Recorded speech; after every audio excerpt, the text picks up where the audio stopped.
What is pronunciation? In this lesson, we're going to talk about the elements of pronunciation so you'll know exactly what it is, how it's made up, and how you can study it effectively. Your goals for this lesson are 1. Define pronunciation. 2. List the elements of pronunciation. 3. Understand the parts of words. I want you to pay close attention to each part because this foundation is very important, not only for understanding pronunciation throughout this course, but also for studying and improving it on your own. What is pronunciation? Pronunciation is defined as the way a word is spoken or how you say it. It's about how sounds are formed as they come out of your mouth. There are 3 main elements we'll focus on: articulation, inflection, stress. 1. Articulation.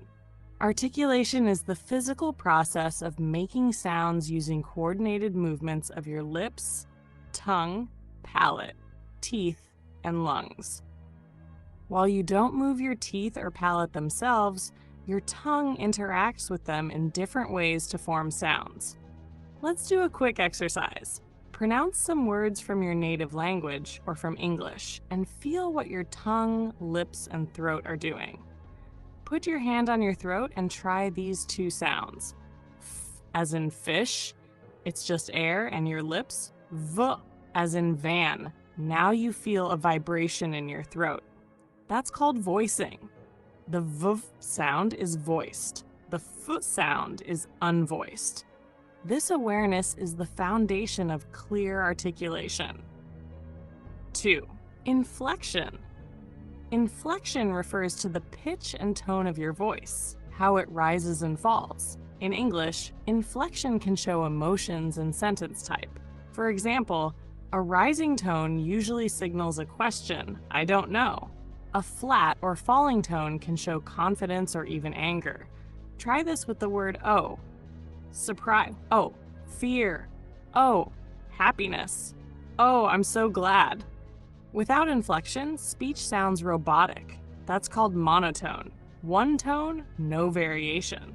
Inflection is crucial for meaning and expression in English. 3.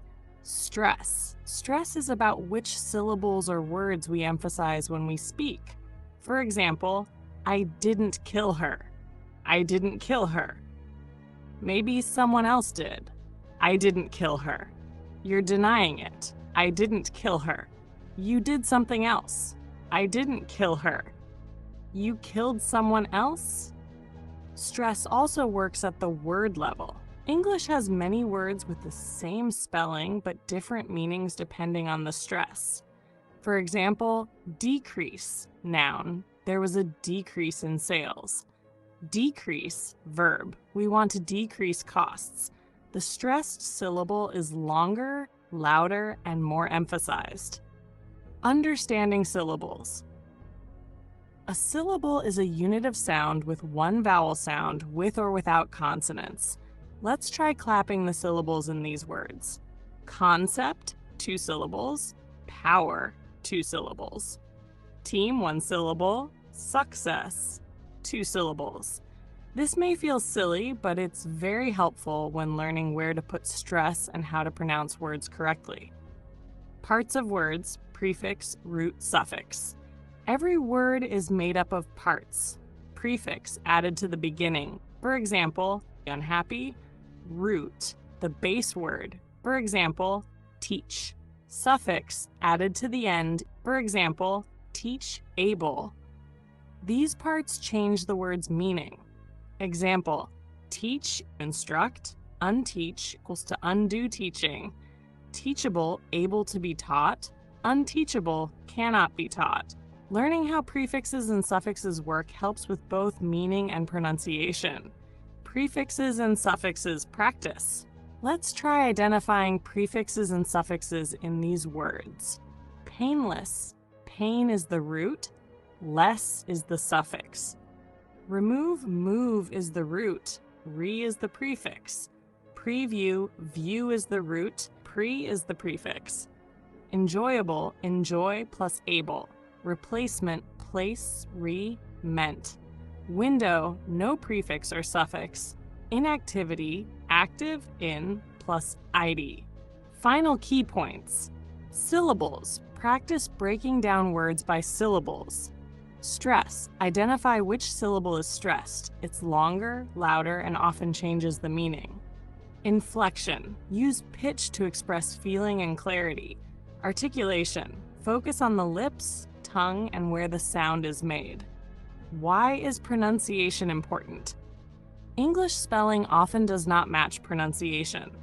Words like through, thought, though, and tough look similar but sound very different. Pronunciation matters because it's about clear communication. If others can't understand you, then your message is lost, even if your grammar is perfect. This is the foundation of your pronunciation journey.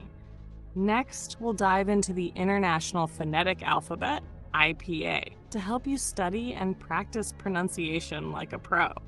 If you found this video helpful, make sure to give it a thumbs up and share it with someone who's learning English too.